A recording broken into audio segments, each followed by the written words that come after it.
नमस्कार, मी आविष्कार प्रदीप यादव, राहणार सासपडे. आगामी जिल्हा परिषद आणि पंचायत समिती निवडणुकीसाठी मी माझा उमेदवारी अर्ज नागठाणे गणातून भरला होता.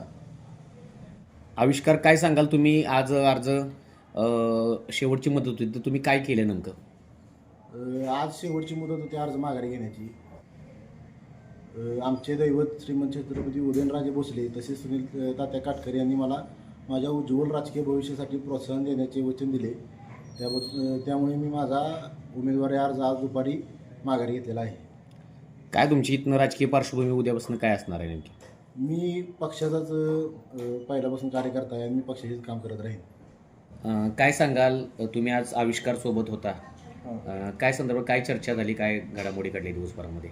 आमचे दैवत श्रीमंत छत्रपती उदयनराजे भोसले तसे माजी शिक्षण सभापती सुनीलजी तात्या काटकर तसेच कुलदीप अण्णा क्षीरसागर यांनी आम्हाला सांगितलं आविष्कारचा अर्ज माघारी घ्या, त्याचा भवितव्य खूप मोठं आहे.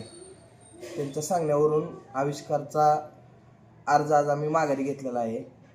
पुढील वाटचालीस त्यांनी सांगितलं आहे पुढील वाटचालीस त्यांनी सांगितलं आहे की योग्य प्रकारे योग्य ठिकाणी योग्य संधी देण्यात येईल.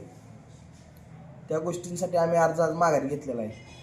काय तुमची भविष्यातली मग आविष्कारची राजकीय वाटचाल कशी असणार आहे, काय उद्यापासून? आविष्कार आजपर्यंत काम करत आला आहे, इथून पुढे तो काम करत राहील आणि इथून पुढे तो पक्षाचंच काम करेल.